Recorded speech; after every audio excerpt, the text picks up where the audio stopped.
On va continuer dans cette séance la résolution de l'exercice 1 de la série 4. Donc, la dernière fois, on s'est arrêté au bout de la question 4. Dans la question 5, on se propose de déterminer le vecteur d'état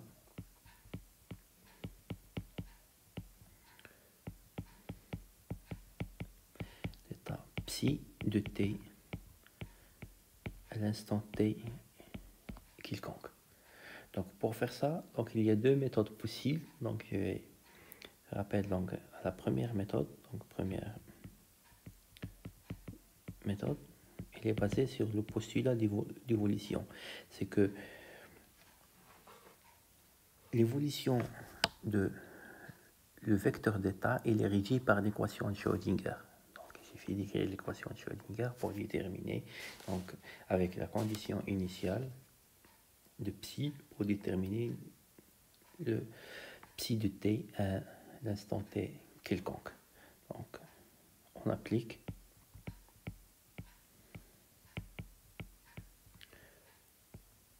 le sixième postulat, donc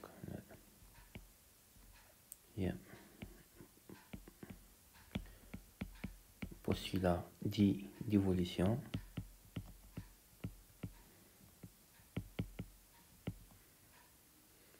qui stipule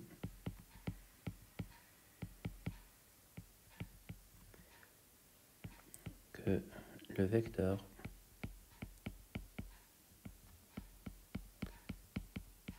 psi de t évolue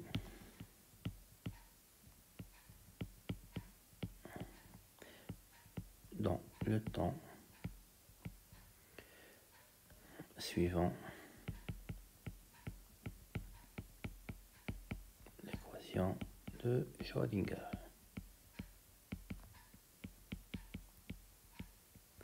Donc l'équation de Schrödinger, donc c'est H qui agit sur psi de t, donc est égal E fois psi de t, l'énergie fois psi de t. L'opérateur énergie, c'est I H bar, la dérivée par rapport au temps psi de t.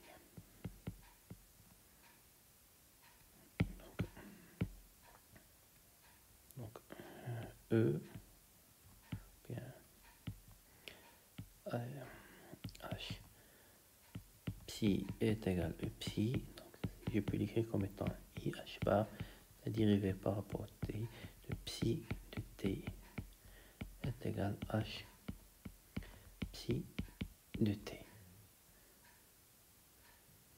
Donc je vais appeler ça l'équation étoile.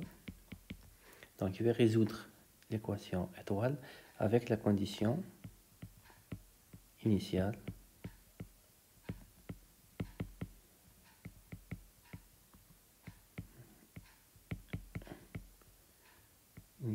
donc psi de 0 c'est t, donc on l'a déterminé donc dans la question 1, donc c'était la première question, donc 1 sur racine de 2, 1 demi, 1 demi. Donc psi de 0 c'est 1 sur racine de 2 U1 plus 1 demi U2 plus 1 demi U3. Donc soit, donc je vais chercher psi de t. Donc, pour chercher psi de t, je dois chercher les composantes de psi de t dans la base U1, U2, U3. Donc soit psi de t est égal donc à un certain C1 donc qui dépend de t U1 plus un C2 de t U2 plus un C3 de t U3.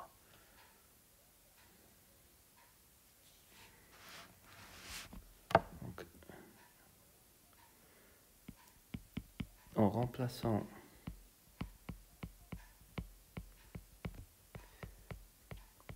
dans étoile, je vais avoir c'est la IH bar, la dérivée par rapport au temps de ça. Donc ça va être la dérivée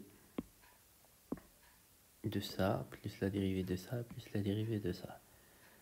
Donc U1, U2, U3 sont fixes dans le temps, donc c'est fixe. Donc ça va être la dérivée de C1, C2 et C3 par rapport au temps. Donc je vais écrire ça. Donc c'est IH bar,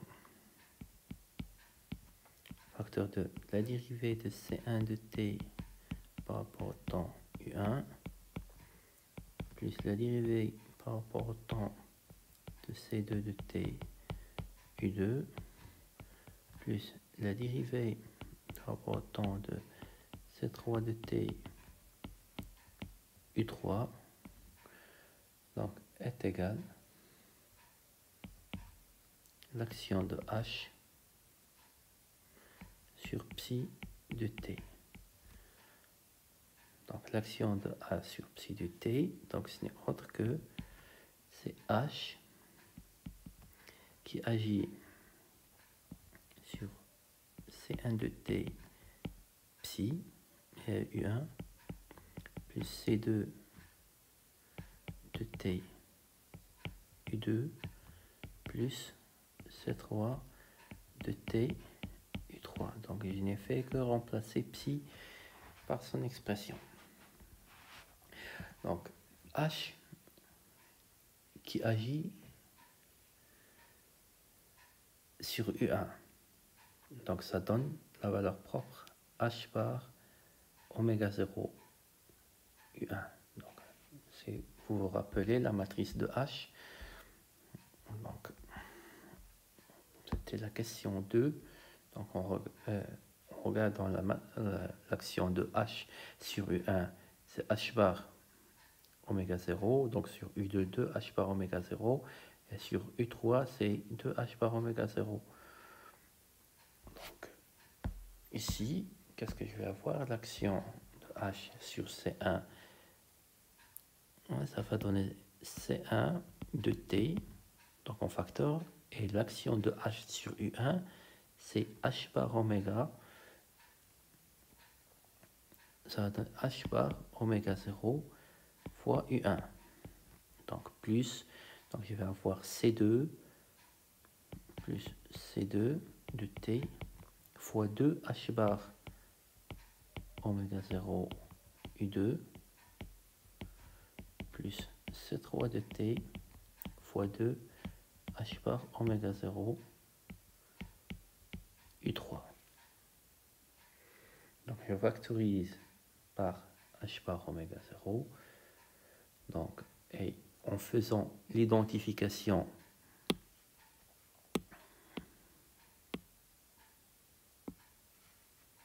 de cette expression-là avec celle-ci.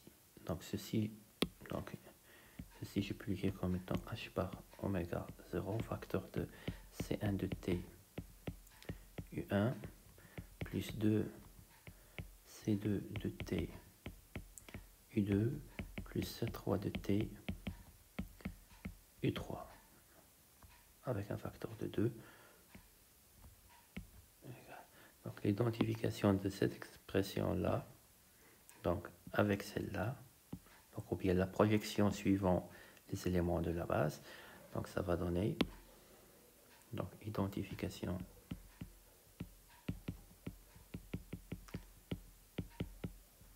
ou bien projection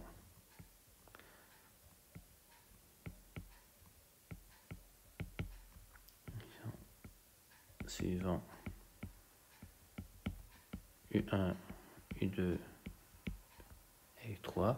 Donc je vais avoir IH bar, la dérivée par rapport au temps, donc la dérivée par rapport au temps de C1, donc cette expression-là, donc je vais le noter C point de T, donc C point de T est égal, donc cette expression-là, donc H bar oméga 0, C1 de T. Donc de même, je vais avoir I H bar C2 point de t est égal à h bar oméga 0 facteur de 2 C2 de t. Donc IH bar C3 de t est égal à 2 H bar oméga 0 C3 de t. Donc ça, ce sont des équations différentielles de premier ordre. Donc qu'on sait résoudre. Donc leur solution, ça va être des exponentielles. Donc le C1 de t, ça va être C0 exponentielle. Donc I exponentielle moins I oméga 0 de t. Donc de même, donc il y a une simplification ici de h bar. Donc h bar, h bar, h bar. Ici. Donc, et C2 de t, ça va être donc je note comme ça, donc c'est C1 de 0, donc ça C2 de 0 exponentielle moins 2 I oméga 0 de t, donc C3 de t, c'est C3 de 0 exponentielle moins 2 I oméga 0 de t.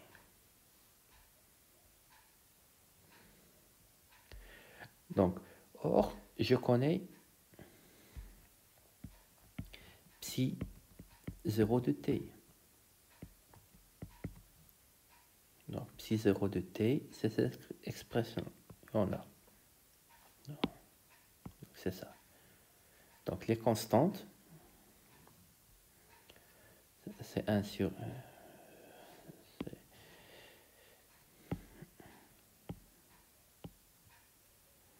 c'est 1 sur racine de 2 U1 plus 1 demi U2 plus 1 demi U3, ce qui implique que C1 de 0, ce n'est autre que c'est 1 sur racine de 2 et C2 de 0 est égal à 1 demi et C3 de 0 est égal à 1 demi. Donc, en faisant t est égal à 0, les exponentielles, ça fait 1. Donc, en identifiant ces expressions-là avec celle-là, donc je trouve ceci. Ce qui implique que psi de t, donc ça va être c'est 1 sur racine de 2 exponentielle moins i oméga 0 de t u1, donc plus 1 demi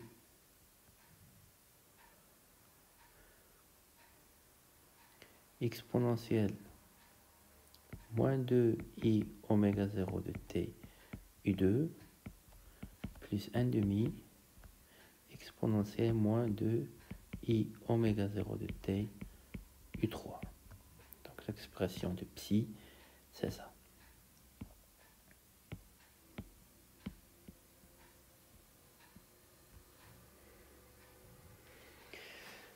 Donc sinon, pour la deuxième méthode, donc je peux utiliser ce qu'on appelle l'opérateur d'évolution. Donc deuxième méthode.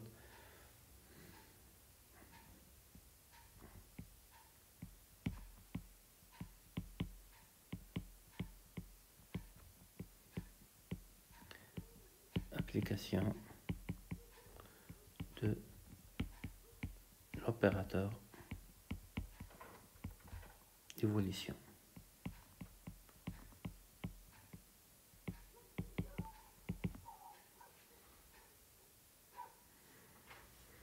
Donc on a psi de t, ça va être, c'est l'opérateur d'évolution, je le note, grand U de t, donc à l'instant 0, comme ça, t0, qui agit sur psi 0. Donc c'est un opérateur et on fait agir sur psi 0 pour avoir psi de t.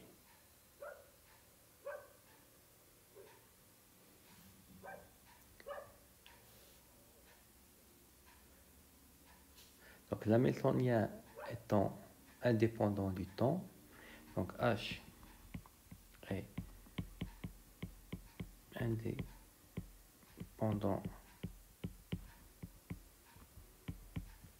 du temps, L'opérateur d'évolution, le UT0, ce n'est autre que c'est exponentiel moins I sur H bar fois H multiplié par T.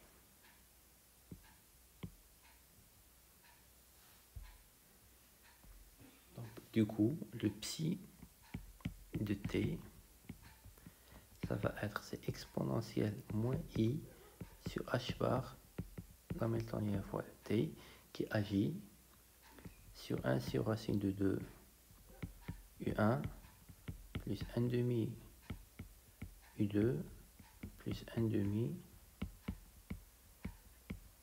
U3. Donc à ce stade-là, je vais faire appel à une propriété donc importante. Donc soit si je prends un opérateur quelconque, donc A, donc avec une valeur propre petit a, donc A qui agit sur phi de A donc est égal à phi de A. Donc soit petit a la valeur propre et phi de A le quête propre associé à A. Donc alors, donc une fonction de A aura aussi pour vecteur propre phi de A, mais avec la valeur propre f de A. Phi de A. Donc si A est une valeur propre associée au vecteur propre d'un opérateur A, alors f de A ou bien phi de A sera aussi un vecteur propre de f de grand A associé à la valeur propre f de A. Donc c'est ce que je vais appliquer ici. Donc puisque U1, U2 et U3 sont des vecteurs propres de H associés au vecteur propre H par oméga 0, H par oméga, et 2H par oméga 0 et 2H par oméga 0. Donc le f de A, ça va être, donc c'est l'exponentielle de I sur H bar, donc fois la valeur propre, fois le temps. Donc f de A, c'est la fonction de A, c'est l'exponentielle de l'hamiltonien.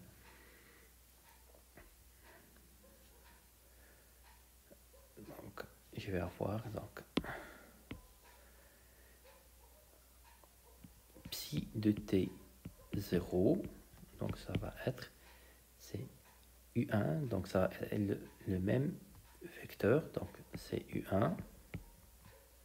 F de A, ça va être, c'est exponentielle moins I sur H bar fois H bar oméga 0, donc la valeur propre, c'est ça, fois le T. Donc, et avec la multiplication de 1 sur racine de 2. Donc je simplifie le H bar. Donc plus, donc de même, je vais avoir un demi. Exponentielle moins I sur H bar. Donc la valeur propre maintenant c'est fois 2 H bar oméga 0. Et qui agit sur U2. Donc plus 1 demi exponentielle moins I sur H bar. Donc je remplace H par sa valeur propre. Ça va être c'est 2 H bar oméga 0. Donc fois le T. U3. Et on arrive à l'expression, donc pas une simplification de H bar, ça va être 1 sur racine de 2 exponentielle moins I oméga 0 de T U1 plus 1 demi exponentielle moins 2i oméga 0 de t u2 plus 1 demi exponentielle moins 2i oméga 0 de t u3. On retrouve la même expression qu'on a trouvée pour psi. Donc psi de t, c'est ça. L'expression de psi de t, c'est la même expression. Donc, on passe à la question suivante. Donc, dans 6, on doit calculer les valeurs moyennes de A et de B à l'instant T et on doit faire une conclusion. Donc, 6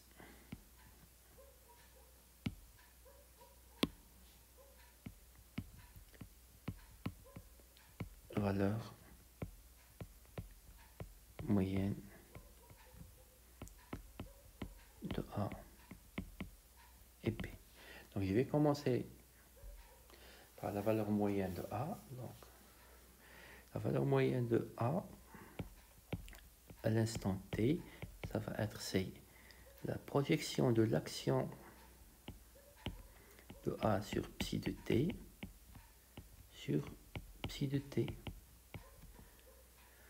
Donc pour déterminer cette expression, donc je vais utiliser donc encore une fois deux méthodes. Donc soit la première méthode, donc par le calcul direct. Donc, calcul direct, c'est-à-dire que je vais exprimer cette quantité-là en termes de produit matriciel. Donc A de T, donc la valeur moyenne, va être psi de T. Donc le bras, je l'écris en ligne, donc et je passe au conjugué. Donc pour passer au conjugué, donc je vais avoir c'est 1 demi, 1 sur racine de 2, donc exponentiel, donc je vais avoir un exponentiel positif ici, i oméga 0 de t, donc 1 demi exponentiel de i oméga 0 de t, 1 demi exponentiel de i oméga 0 de t, donc fois la matrice de A, c'est A 0, 0, donc 0, 0, A, donc 0, A, 0. Donc fois le quête, c'est la matrice colonne qui est 1 sur racine de 2, exponentielle moins i oméga 0 de t, 1 demi exponentielle moins 2i oméga 0 de t, et 1 demi exponentielle moins 2i oméga 0 de t. Et je ferme. Donc, ce qui est important ici, c'est l'écriture des bras. Donc, quand je veux écrire le bras, ça va être une matrice ligne. Donc, je passe au conjugué.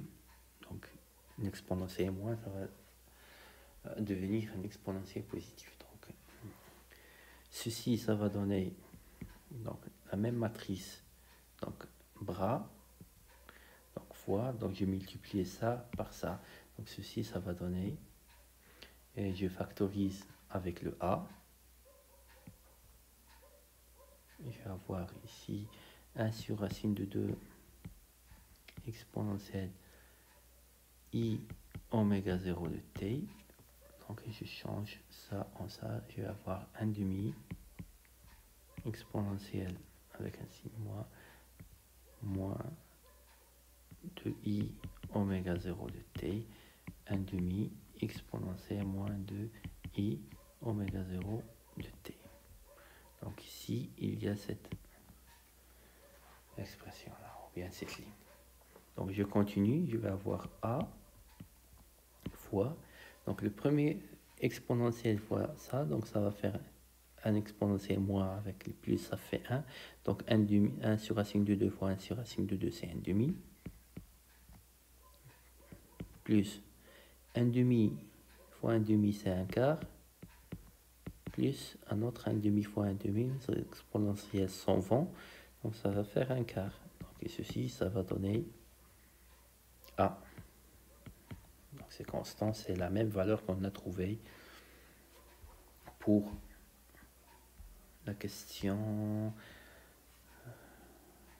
Donc, on a calculé la valeur moyenne à l'état initial psi 0.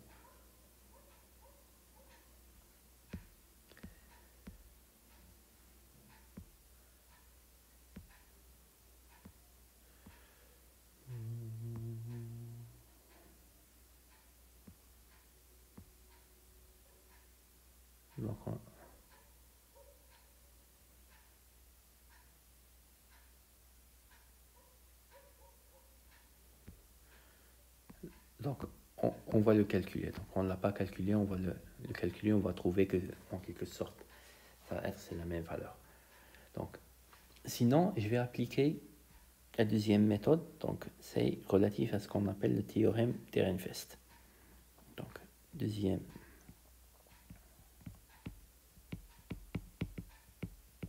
méthode, c'est théorème d'Ehrenfest.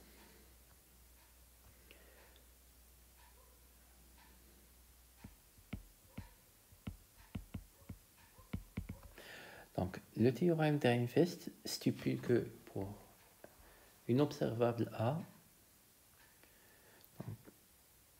donc ça donne son évolution par rapport au temps. Donc, la dérivée par rapport au temps de la valeur moyenne de A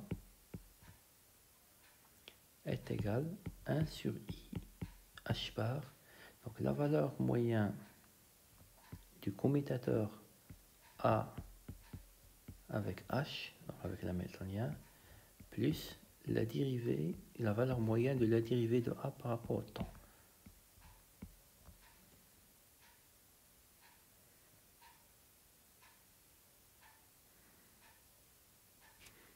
Donc ça, c'est le théorème d'Ehrenfest. Donc on peut vérifier donc en regardant ça, donc puisque A ne dépend pas du temps, donc ce terme-là donc, est égal à 0.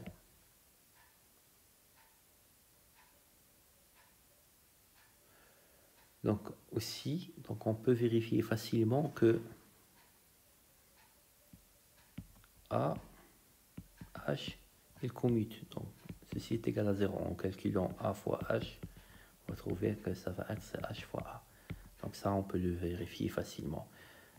Donc à vérifier. C'est facile à faire. Donc ce terme aussi est égal à 0. Donc, et je vais me retrouver avec la dérivée par rapport au temps de la valeur moyenne de A est égale à 0. Ce qui implique que la valeur moyenne de A est égale à une constante. Donc cette constante, donc je peux le déterminer à partir de la valeur moyenne. Donc A à l'instant t quelconque qui vaut psi de t à psi de t. Donc ceci est constant.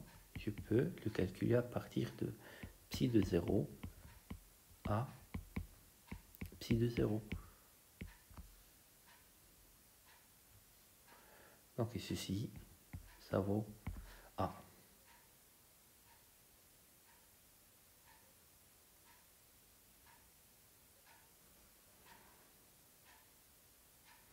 Car en quelque sorte le psi de 0 est un vecteur propre de A. Donc on a montré que associé à la valeur propre de A. Ceci car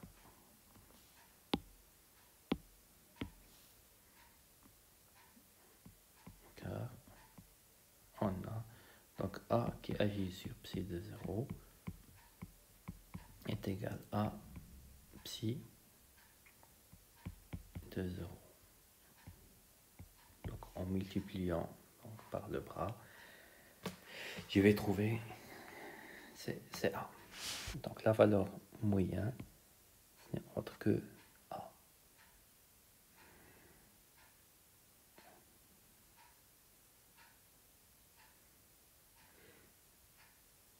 Donc l'opérateur A, c'est ce qu'on appelle un opérateur, une constante de mouvement. C'est un opérateur que sa valeur moyenne n'évolue pas en quelque sorte dans le temps. Donc il commute avec H, il ne dépend pas de temps, etc. Donc, et la valeur moyenne n'évolue pas dans le temps, c'est constant. Donc ça va appliquer que les probabilités en quelque sorte ne vont pas changer au cours du temps. Les probabilités de trouver les mesures ou bien de trouver les vecteurs propres. On revient sur ça dans la dernière question. Donc après, je vais passer à la question B, à la valeur moyenne de B. Donc, valeur moyenne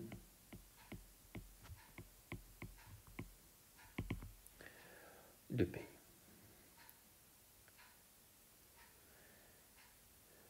Donc, je peux utiliser le théorème de Reinfest, puisque B ne dépend pas du temps, mais donc, on vérifie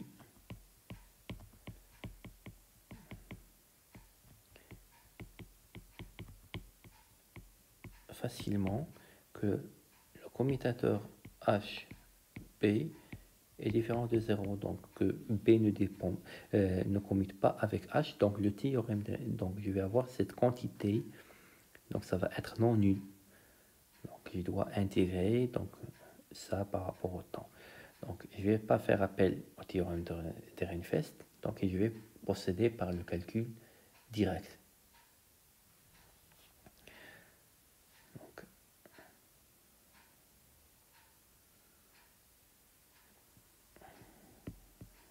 calcul direct. Donc, puisque H ne commute pas avec P, donc la première dérivée de P ne sera pas nulle.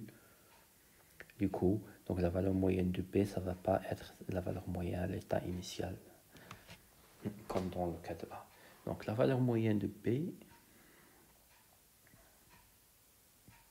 à l'instant T quelconque, donc ça va être, j'écris encore une fois, donc la matrice bras, ou bien la matrice ligne de psi, donc c'est, j'écris comme ça, c'est psi de T, P, psi de T. Je passe à l'écriture matricielle.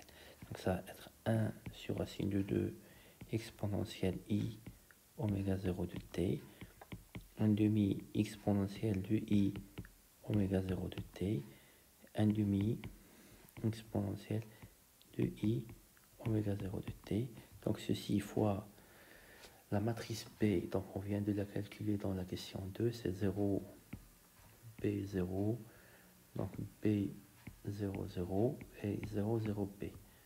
Donc fois la matrice colonne, donc la matrice colonne, ou bien le quête, ça va être c'est 1 sur racine de 2 exponentielle moins I oméga 0 de T. Après je vais avoir 1 demi exponentielle moins 2 I oméga 0 de T et 1 demi exponentielle moins 2 I oméga 0 de T et je ferme la parenthèse. Donc ceci, ça va donner donc la même ligne, donc cette ligne là je le garde ici, donc fois, donc avec un facteur de B, donc je vais mettre le B ici en facteur, je vais avoir la matrice colonne, donc 1 demi, donc de cette là je vais sélectionner le deuxième terme, donc ça va être 1 demi exponentielle moins 2i oméga 0 de t, donc la ligne fois la colonne, donc le premier terme ça va faire 1 sur racine de 2 exponentielle moins i oméga 0 de t, donc le dernier terme, donc 1 demi exponentielle moins 2i oméga 0 de t et je ferme.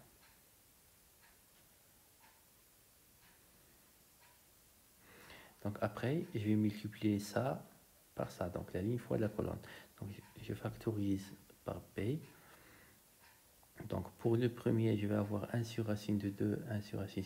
Donc je factorise par 1 sur racine de 2. Donc,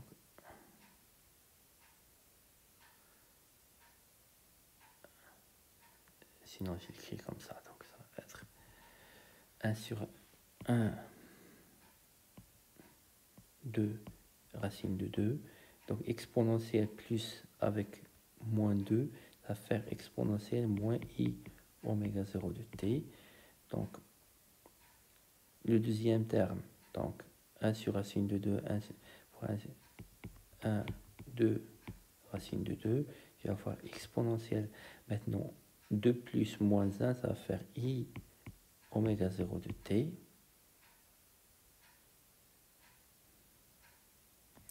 Donc, et plus 1 demi, 1 demi. Donc, ça va faire 1 quart. Et exponentielle 2 plus moins 2 moins 2 moins, ça va faire 1. Donc, je vais avoir l'expression suivante.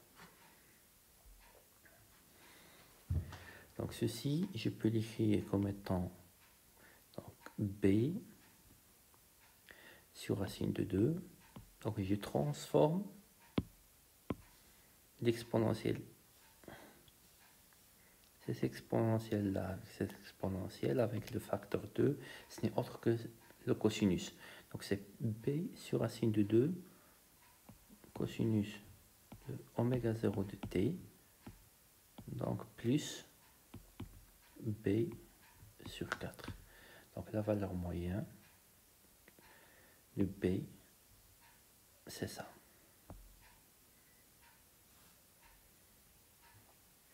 Donc, en guise de conclusion, on peut dire que la valeur moyenne de A de t est constante dans le temps, car l'observable A est ce qu'on appelle une constante de mouvement. Donc, la valeur moyenne de B est une fonction, donc cosinus est une fonction périodique du temps, avec la période t est égale 2π sur oméga. Donc, pour les dernières questions,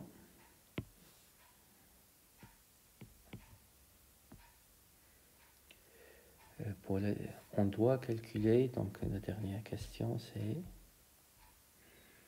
quel résultat obtient-on si l'on mesure à l'instant t l'observable A? Même question pour l'observable B et interpréter. Donc on doit calculer donc les probabilités des mesures de A et B à l'instant t quelconque et faire une interprétation.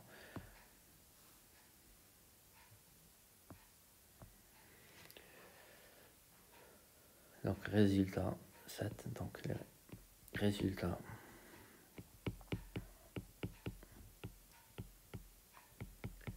possible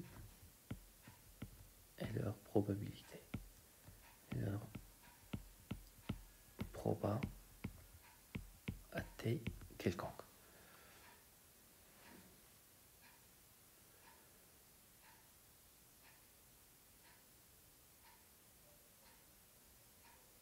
Donc je vais commencer par le A.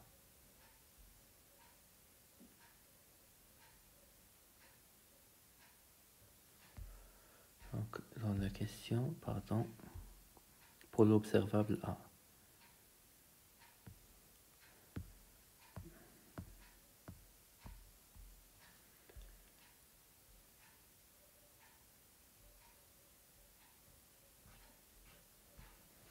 Donc je vais commencer par le A.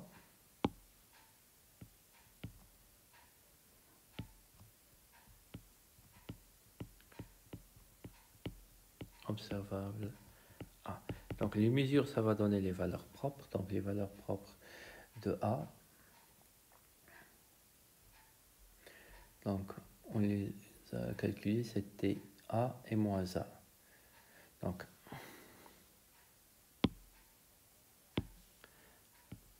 les mesures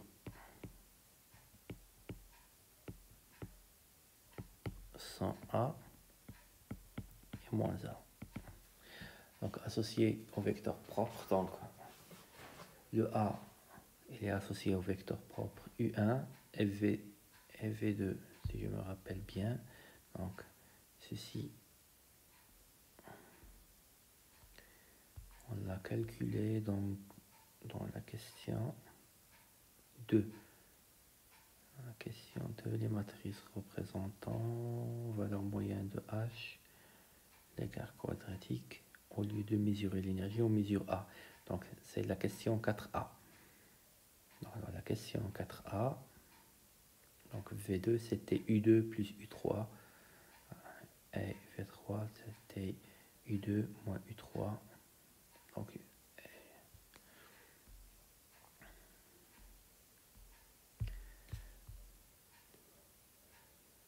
si je veux calculer maintenant la probabilité de trouver A, donc la probabilité de trouver A, donc à A, on avait deux vecteurs, propres, donc c'était le U1 et le U2, donc la probabilité de trouver la valeur A, c'est la projection de l'état de système, maintenant c'est psi de t sur U1, donc au module au carré, donc plus la projection du système, de l'état du système à l'instant t qui compte sur le deuxième vecteur propre qui est le V2 au module au carré. Donc, or, la projection de psi de t sur U1, donc ça va donner, donc c'est 1 sur racine de 2 exponentielle moins i oméga 0 de t. Et quand je passe au module au carré, donc ça va faire un 1,5. Donc, j'écris, je passe au module au carré, donc ça va être, c'est le module au carré de ça. Donc ça saute, ça fait 1 l'exponentielle, donc je vais avoir, c'est 1,5.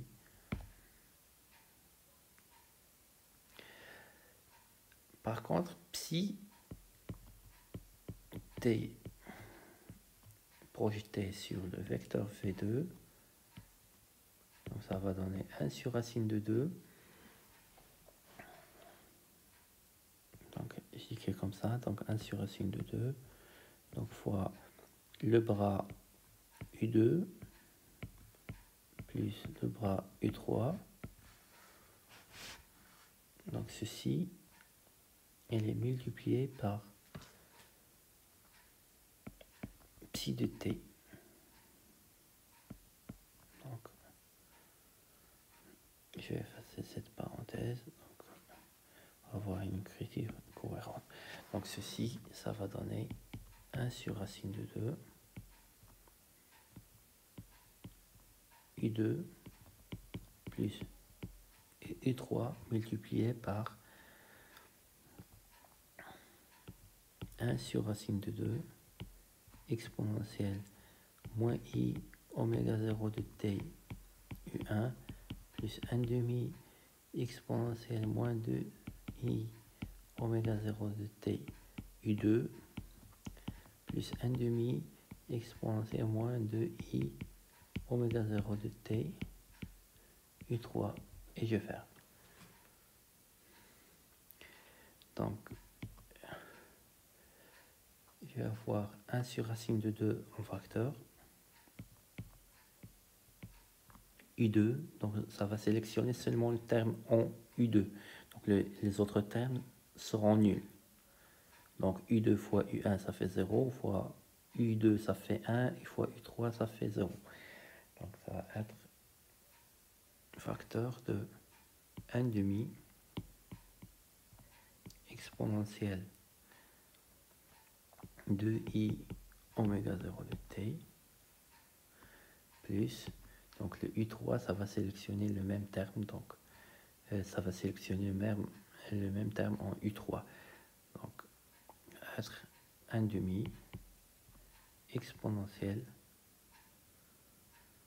moins 2i oméga 0 de t. Donc ici il y a moins, donc, et je vais faire. Donc ceci, donc je factorise avec le 2.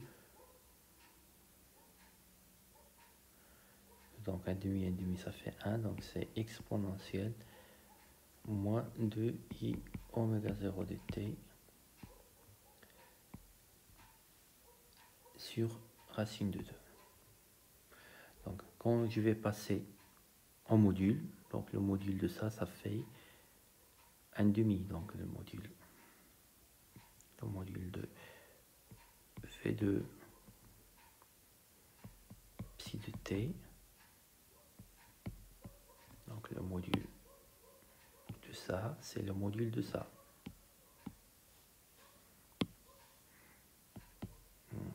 Donc ça va faire 1,5.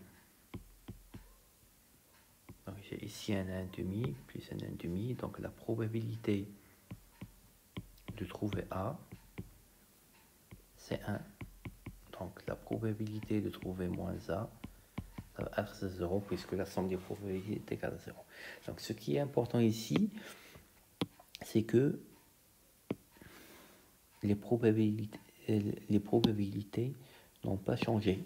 Donc ça a été une propriété des constantes de mouvement.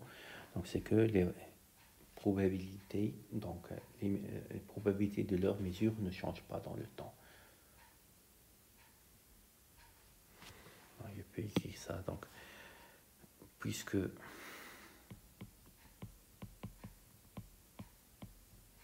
A est une constante de mouvement,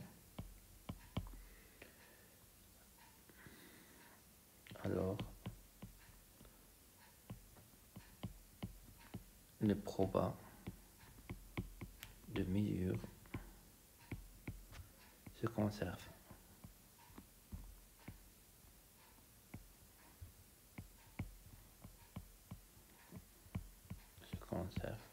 Dans le temps.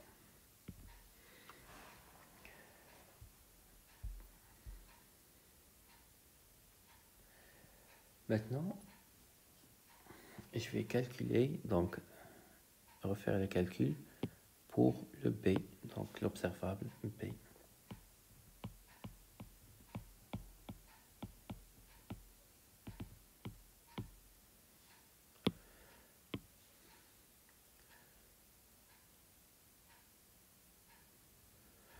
Donc, il faut commencer tout d'abord par les calculs des probabilités des mesures de B, donc ça veut dire les valeurs propres de B. Donc,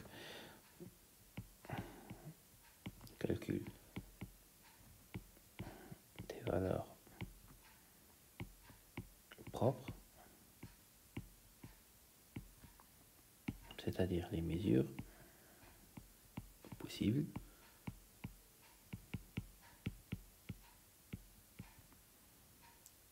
de B. Donc je ne vais pas refaire ça, donc je vais donner directement donc, les mesures de P, donc c'est un calcul similaire au cas de A.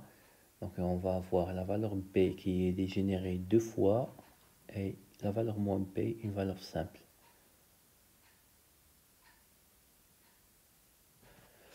Donc je vais avoir la valeur B, elle est dégénérée 2 fois, associée au vecteur propre. Je note Q3 qui vaut U3 et Q2 qui vaut 1 sur racine de 2 facteur de U1 plus U2. Donc et la valeur propre moins P, donc associée au quête propre 1 sur racine de 2 facteur de U1 moins U2. Donc ça c'est facile à vérifier. Donc c'est vous revenez à l'expression de la matrice de P.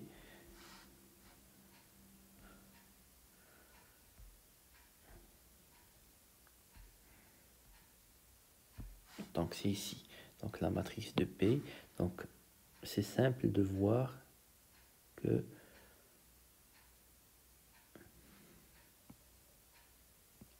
B est une valeur propre associée à U3. Donc ça c'est le premier bloc. Donc il va me rester donc le deuxième bloc que je vais diagonaliser, c'est ça, c'est 0, 1, 1, 0. Donc et ceci, ça va donner 1 sur racine de 2, U1, U2. Et l'autre, le moins P, ça va donner le U1 moins U2. Donc sinon, vous refaites les calculs. Donc si vous voulez travailler avec la matrice tout entière, donc vous le faites. Donc maintenant, pour les calculs de probabilité. Donc ça, c'est une valeur 2 fois dégénérée, ou bien de multiplicité 2. Donc 2 fois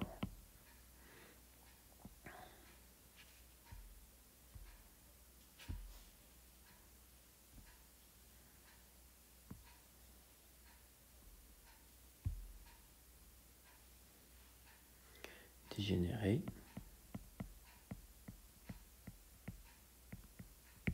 Ça, c'est une valeur propre qui est simple. Donc, dégénérer une fois, ou bien non dégénérer. Donc, la probabilité de trouver la valeur P,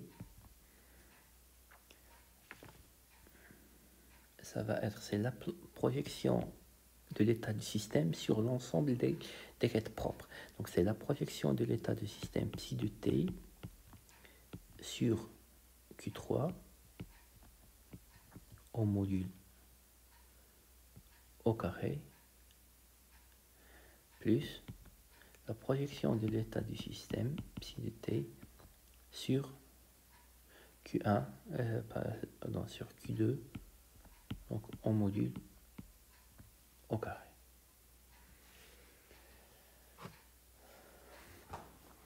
Donc, et je vais déterminer ou bien calculer chaque terme.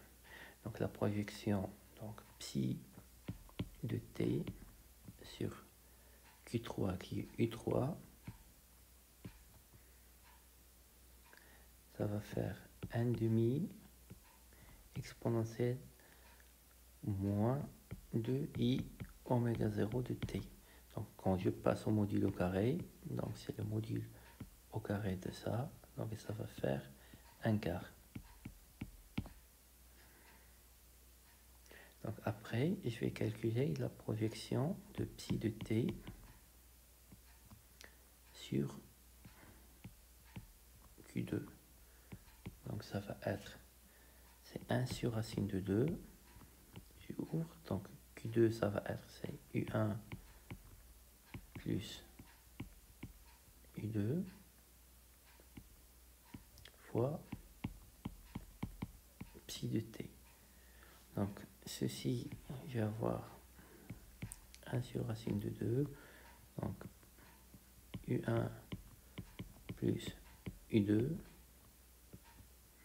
fois 1 sur racine de 2 exponentielle moins i oméga 0 de t plus 1 demi exponentielle moins 2i oméga 0 de t plus 1 demi exponentielle moins 2i oméga 0 de t. Donc, et je vais faire.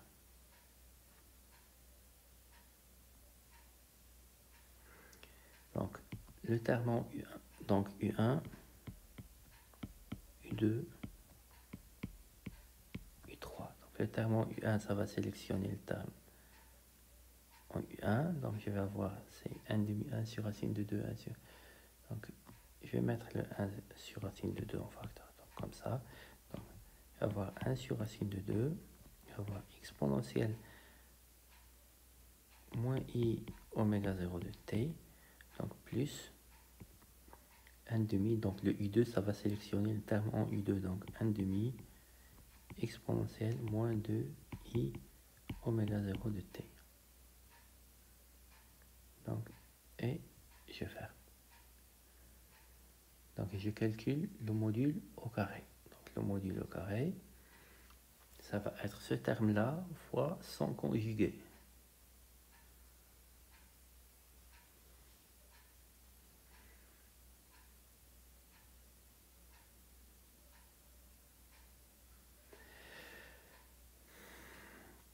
Donc, le module de ça, ça va être, c'est le module de ça. Donc, pour calculer le module de Q psi de t au carré, donc ça va être ce terme-là multiplié par son conjugué. Le conjugué, je vais changer ça en plus. Les exponentielles en plus. Donc ça va être 1 sur racine de 2 fois 1 sur racine de 2, ça va faire 1 demi. Donc je vais avoir 1 sur racine de 2 exponentielle moins i oméga 0 de t plus 1 demi exponentielle moins 2i oméga 0 de t multiplié par le conjugué, ça 1 sur racine de 2 exponentielle I oméga 0 de t plus 1 demi exponentielle de I oméga 0 de t, et je ferme la parenthèse. Donc ceci, donc en développant ça, donc je vais avoir donc 1 demi en facteur, donc il y aura 1 demi en facteur de 1 sur racine de 2, 1 sur racine de 2, ça va faire 1 demi exponentielle, donc c'est 1, donc plus 1 sur 2 racine de 2, je vais avoir exponentielle moins plus 2, ça va faire un plus I oméga 0 de t, plus 1 demi fois, on va faire 1 sur 2 racine de 2, et maintenant exponentielle moins 2 plus 1, ça va exponentielle moins 1, moins oméga 0 de t. Donc l'autre terme, il va se simplifier, je vais avoir 1 quart plus 1 quart. Donc ceci, donc 1 demi plus le 1 quart, donc ça va faire 2 sur quart, c'est 3 quarts. 3 quarts fois 1 demi, c'est 3 huitièmes. Donc c'est 3 huitièmes. Donc ici, je vais factoriser par le 1 demi, donc et par 1 sur racine de 2, le 1 demi s'absorbe en cosinus, donc les deux exponentielles, fois le 1 demi, ça va faire 1, 2, racine de 2, fois cosinus de oméga 0 de t. Ce qui implique que la probabilité de trouver B, ça va être la somme de ce terme-là, plus le 1 quart. Donc plus le 1 quart, donc 1 demi plus 1 quart, donc c'est 2 sur 8, c'est le 5 huitième, plus 1, 2, racine de 2, cosinus de oméga 0 de t. Donc et la probabilité de trouver moins P, donc soit je vais projeter l'état du système sur le quête psi, sur le quête Q3, sur le quête Q2, pardon, sur le quête Q1, donc je vais appeler ça Q2, Q1. Sinon, je vais faire utiliser que la somme des probabilités est égale à 1. Donc, ça va être C1 moins la probabilité de trouver B. Donc, 1 moins trouver la probabilité B, ça va donner en quelque sorte c'est 3 sur 8 moins 1, 2, racine de 2, cosinus de oméga 0 de t. Donc, on constate que la probabilité de mesure de trouver B sont des fonctions périodiques du temps. Donc, il dépend en quelque sorte des temps, puisque B n'est pas une constante de mouvement. Donc, la probabilité de trouver B dépend du temps, car B n'est pas une constante de mouvement. Donc la notion de constante de mouvement est très importante au niveau de, donc il commute avec h, donc et il a une valeur moyenne qui est constante, et puisque la valeur moyenne est constante, et la valeur moyenne en quelque sorte c'est la somme des mesures fois leur poids statistique, c'est les probabilités. Donc je vais avoir les mêmes mesures avec les mêmes probabilités. Les probabilités de mesure ne changent pas dans le temps. Et merci. Donc on arrive à la fin de cet exercice. Donc, au prochain exercice.